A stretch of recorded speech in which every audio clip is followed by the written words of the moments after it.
우리 함께 읽겠습니다. 우시야 왕이 죽던 해에 내가 본즉 주께서 높이 들린 보좌에 앉으셨는데 그의 옷자락은 성전에 가득하였고 스랍들이 모시고 섰는데 각기 6날개가 있어 그 둘로는 자기의 얼굴을 가리었고 그 둘로는 자기의 발을 가리었고 그 둘로는 날며 서로 불러 이르되 거룩하다 거룩하다 거룩하다 만군의 여호와여 그의 영광이 온 땅에 충만하도다 하더라. 아멘. 오늘은 그 거룩하신 하나님이라는 제목으로 하나님의 말씀을, 또한 우리 6번째 구역 공과에 관련된 내용을 함께 나누어 보도록 하겠습니다. 오늘 본문에 저자인 이사야라는 선지자는 누구인가 라고 이야기할 때, 이사야 선지자는 이스라엘의 죄와 희망을 선포했던 선지자입니다. 저희 교회 표어도 주보를 보시면 나와 있지만 내 백성을 위로하라, 이 내용이 이사야 말씀이죠. 주보에도 나와 있습니다. 이사야 40장 1절.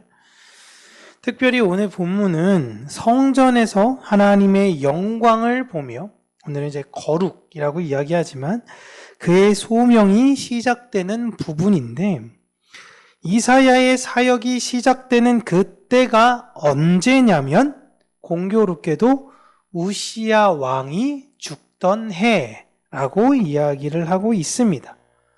이 우시야 왕이 누구냐라고 이야기하면요, 남유다의 왕인데요, 정권 초기에는 하나님 말씀에 순종하며 이스라엘을 잘 이끌었던 사람이었습니다. 그런데 문제가 하나 있었던 게, 솔로몬이 많은 이방 여인과 결혼하며 만들어 놓았던 산당에서 이스라엘 백성들이 예배를 드리고 제사를 드리고 했었어요. 근데 이 문제에 있어서는 막지는 않았던 왕입니다. 거기에다가 이 우시야 왕 말년에는요, 나도 제사장처럼 성전에 들어가 보고 싶어, 나도 직접 그 하나님을 만나고 싶어 라는 마음으로 분향을 하러 성소에 들어갔다가 벌을 받아서 문둥병에 걸리게 된 왕입니다. 그리고 나서 그 병으로 죽었어요. 그러니까 시작은 하나님의 뜻대로 무언가 하는 것 같아 보였다가 마지막 자신의 주어진 범위를 넘어서서 했던 월권으로 병에 걸려 죽었던 왕이 바로 우시야 왕입니다. 하나님은 이러한 왕을 치심으로 분명하게 사람들에게 경고를 주었습니다. 이런 우시야가 죽었다라고 이야기하는 것은 많은 사람들이 하나님이 어떠하신 존재인지를 깨달아 알아 하나님을 두려워하게 만든 큰 경각심을 주었을 것입니다.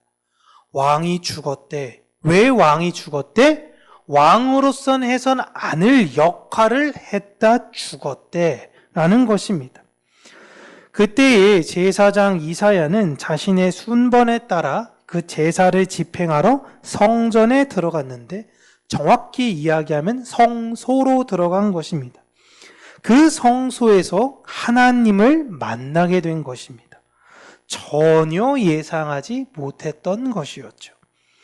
그때 이사야가 본 환상의 내용은 하나님이 높은 보좌에 앉으시고 그의 옷이 성전에, 그러니까 성소에 가득했다라는 겁니다. 성소래 봐야 여러분 저희 본당보다도 훨씬 작습니다. 그 작은 공간 안에 하나님의 옷이 가득 찬 것, 그것이 보여진 거예요. 그리고 그 위로 천사들이 주변을 둘러싸고 있는데, 정확하게는 스랍이라고 나왔죠. 6날개 중 2개는 자기의 얼굴을 가리고 2개는 발을 가리고 2날개로만 날면서 거룩하다 거룩하다 거룩하다 라며 하나님의 영광을 올리고 있는 장면을 목격한 것입니다. 이 장면에서 천사들은 하나님을 쳐다보지 못할 정도로 자신의 얼굴을 가렸어야 되고, 자신의 가장 부끄러움과 더러움을 상징하는 발 또한 가리며 하나님은 오직 거룩하십니다 라는 것을 외치고 있어요. 지금 이사야에게 천사들이 하나님의 속성이 무엇이냐, 하나님은 어떠한 분이시냐라고 할 때 하나님은 거룩하시다라는 걸 계속 들려주는 것입니다. 많은 단어가 있습니다. 하나님은 영광이다 이런 단어를 할 수 있는데 거룩하다, 거룩하다, 거룩하다 이 이야기를 반복적으로 하고 있죠. 지금 여러분 이사야가 하나님을 만난 장소는 제사장만이 들어갈 수 있는 성소라는 구별된 장소입니다. 그 장소에서 하늘과 땅을 또 나누어서 하늘에 계신 하나님이 땅에 있는 이사야를 부르고 계시는 거예요. 지금 이사야는 이스라엘을 위해서 거룩한 장소에서 거룩한 존재로 부름을 받고 있는 것이죠. 즉, 이 구별됨, 하늘과 땅이 구별됨, 성소랑 바퀴 구별됨, 이 구별되다라는 것을 성경에서는 거룩이라고 부릅니다. 하나님은 율법을 통해서 정결한 짐승, 좀 더 이 의미를 얘기하면 거룩한 짐승들이에요. 정결한 짐승과 부정한 짐승을 구별하셨어요. 그리고 하나님은 어떠한 동물로만 제사를 받으셨냐? 바로 정결한 짐승으로만 제사를 받으셨어요. 이 구별을 거룩이라고 이야기합니다. 즉, 거룩한 무리들은 부정한 자들을 위해서 희생당하기 위해 존재하는 것이에요.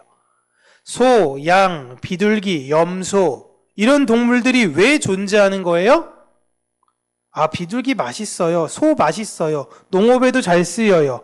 양 털 좋아요. 이런 의미로 우리에게 주신 것이 아니라 구별된 것을 보여주시고 부정한 자들을 대신할 희생 제물로 하나님께서 이 땅에 만드신 것입니다. 즉, 거룩한 무리들은 부정한 자들을 위해서 희생되는 존재들이에요. 여러분, 하나님께서 예수님을 이 땅에 왜 보내셨나요? 예수님을 희생하기 위해서 보내셨어요. 누구를 위해서 희생시키기 위해서예요? 부정한 우리를 위해서예요. 예수님이 교회를 왜 세우셨죠? 희생하기 위해서 세우셨어요. 희생하기 위해서는 필히 정결해야 합니다. 구별되어져야만이 희생될 수 있고 희생할 수 있는 거예요. 그렇게 구별된 것을 다시 한번 말씀드리면 거룩이라고 이야기하는 겁니다. 우리가 하나님을 거룩하신 분이라고 이야기를 하죠. 그 말의 의미는 잘 이해하세요. 거룩, 할렐루야, 이런 게 거룩이 절대 아니에요. 거룩은 부정한 자를 위해 희생하는 것, 이게 거룩의 의미입니다. 이게 제일 중요해요. 사람들이 거룩을 너무 착각하고 있어요. 그래서 우리를 하나님은 거룩하신 하나님이라고 부르면서 다르게 무엇이라고 부르냐면 우리 하나님은 사랑이십니다. 하나님은 희생하십니다. 그 자체이십니다. 하나님은 사랑 그 자체이십니다. 이렇게 거룩을 생각하셔야 돼요. 거룩은 무엇이다? 희생이다.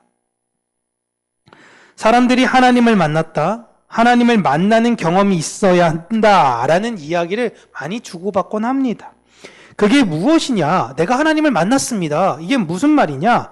내가 그리스도로 정결케 되어졌다. 이사야가 지금 고백하는 것처럼 이사야 6장에 하나님 만나고 난 이후에 이사야의 첫 고백이 무엇입니까? 화로다, 나로 망하게 되었도다. 큰일 났다. 나 이제 어떡하냐? 하나님 만났다. 나 이젠 꼼짝없이 죽겠구나. 그런데 제단에 있는 숯불, 천사가 하나 나오는데 제단에 있는 숯불 하나 가지고 내 입을 지져버려요. 그래놓고 하나님이 선언하십니다. 너 부정하지 않아. 이렇게 부르시는 거예요. 이게 뭐냐면 너 이제 거룩한 존재야. 너 나와 같은 사명을 맡은 존재야라는 거예요. 우리가 하나님을 만났다라는 게 이 의미예요. 내가 그리스도로 정결케 되어졌다. 나 예수님 만났어. 나 원래 진짜 부정한 사람이었는데 죽어야 되는 사람인데 예수 그리스도의 그 피가 나를 덮는 게 내가 느껴졌어. 이제는 내가 왜 살아야 되는지를 알겠어. 나는 이 세상에서 희생하는 자로 살아야 돼. 사랑하는 자로 살아야 돼. 난 이걸 알았어. 이게 뭐예요? 나 하나님 만났어. 이거예요. 사람들이 너 하나님 만나고 증명해봐 라는 이야기가 아니라 사람들이 나를 볼 땐 저 사람은 하나님을 만난 사람이야. 이 이야기가 원래 나와야 되는 거예요. 이걸 뭐라고 이야기한다고요? 거룩이에요. 저 사람 거룩한 사람이야. 신비주의적으로 하나님 만났다라고 이야기하지 마세요. 막 방언받고 막 춤추고 노래하고 그런 거 제가 그렇게 교회 떠난 사람들 수십 명 봤어요. 교회를 산다는 것은요, 거룩한 자로 부름을 받았고 그 거룩함으로 다른 이들에게 사랑을 전하는 희생의 제물로 산다는 의미입니다. 이게 거룩이에요. 이런 거룩한 자들에게선 진중하고 차분하고 겸손하고 친절한 모습이 나타나요. 참 저 사람 차분하다. 참 저 사람 진지하네. 참 저 사람 좋아. 그러다 보니까 사람들이 그 사람의 외형을 열심히 흉내내요. 너무 좋아. 아, 저게 거룩의 모습인가? 참 저 사람, 할렐루야. 안녕하세요. 잘 지내셨습니까? 그런 따뜻한 모습들이 너무 좋은 거예요. 근데 바울이 디모데에게 이런 경고를 합니다. 경건의 모양은 따라하는 사람들이 있으나 경건의 삶을 살고 싶지 않는 사람들이 많다. 디모데야, 그런 사람들을 주의해라. 경건의 모양만 흉내내는 것이 아니라 경건으로 살려는 사람, 거룩으로 살려는 사람들, 또한 네가, 디모데인 네가 그렇게 살아야 한다라는 것입니다. 평상시에는 여러분 어떤 사람들이 거룩한 사람인지 예수님 믿는 사람인지 사실 잘 몰라요. 그런데 내가 진짜 희생을 할 때가 와요. 좀 베풀고 이런 수준인 것이 아니라, 야, 내가 죽을 만큼 희생해야 되는 상황과 순간이 온다라는 거예요. 그런 상황에 있어서 내가 어떠한 사람인지를 드러내야 하는 것입니다. 우시야 왕이 왜 죽었죠? 우시야 왕이 나도 제사장처럼 거룩한 곳에 들어가 보고 싶어. 나도 제사장처럼 거룩한 사람으로 보이고 싶다는 경건의 모양을 흉내내려는 욕심 때문이었어요. 하나님은 이걸 치신 겁니다. 거룩은 흉내내는 것이 절대 아니에요. 하나님께서 구별 지으신 새로운 피조물들은 다 거룩한 존재입니다. 하나님께서 이스라엘 백성에게 이렇게 말씀하시죠. 내가 거룩하니 너희도 거룩해라. 이걸 많은 사람들이 거룩이 뭔지는 모르겠는데 차분하고 약간 엄중한 목소리로 사람들에게 친절하게 대하는 것인가? 라는 도덕과 윤리로만 생각합니다. 이것이 아니에요. 내가 이렇게 경건하니 너희도 경건하라 라는 것이며, 내가 부정한 너희들을 죽기까지 사랑했으니 너희도 이웃을 네 몸처럼 사랑해라 라는 하나님의 당부이시자 명령인 것입니다. 거룩이라는 것은 희생의 실제화된 것이에요. 다른 사람이 힘들고 어려울 때 내가 그 사람의 어려움을 돌보는 것, 남들은 아무도 하지 않는 허드렛 일 같아 보이는 것을, 그것을 몸소 실현시키는 그러한 모습들, 그게 진짜 거룩인 것이. 제가 예전에 한 교회에서 봤던 장로님의 한 모습, 어떤 한 장로님은 절대 자신의 위치에 맞지 않는 일을 하지 않는다 하여 교회 안에서 어떤 것도 하지 않는 분이 있는가 하면, 어떤 분은 유치부나 다 돌아다니면서 애들 신발 정리를 하세요. 진짜 그때는 잘 몰랐어요. 그때는 잘 몰랐는데 제가 말씀에 대해서 깊이 알아가면 알아갈수록, 아, 진짜 경건이 저기에서 나오는 것이구나. 다른 이들을 향한 내 모든 것들을 희생하며 섬기고 나를 드러내지 않고 철저히 그들이 하나님을 잘 알기 위해서 배려하려는 모습들, 저 또한 많이 배워야 되는 것이고 저 또한 많이 실천해야 되는 내용들인 것입니다. 하나님의 거룩의 실제가 예수 그리스도라는 분을 통해서, 십자가 희생을 통해서 모든 사람들에게 보여주셨습니다. 이제 예수 그리스도를 믿는 모든 사람들은 그분의 거룩의 길로 함께 동참하게 되는 거예요. 나 예수님 믿어요. 이게 무슨 뜻이에요? 나 거룩한 존재예요. 나 희생하는 존재예요. 나 예수님이 걸으셨던 그 길 따라갈 거예요. 그게 거룩인 것이고 그게 교회인 것입니다. 거룩이라는 걸 여러분 너무 막연하게 생각하지 마세요. 그리고 육체의 어떤 모습들과 행위에 너무 집착하지 마세요. 하나님의 사랑을 이웃에게 전하려고 애쓰는 모든 그 모습이 다 거룩이라는 것을 잊지 않고 우리가 거룩의 삶으로 아직은 하나님을 잘 모르고 여전히 연약한 이 세상 속에 지금 예수님에 대해서 알고자 하는 사람들이 많이 없을 때에 그 거룩의 존재로 저와 여러분들이 이 세상의 빛이 되어지기를 주님의 이름으로 축복합니다. 기도하겠습니다. 살아계신 하나님 아버지, 우리가 예수를 믿는다 하면서 예수의 달콤한 그 꿀만을 얻고 예수가 우리에게 명령하신 것들에 대해서는 너무나 가볍게 여기며 이 세상의 나의 목적과 나의 만족을 위해서만 살아가려고 하는 것이 아닌가.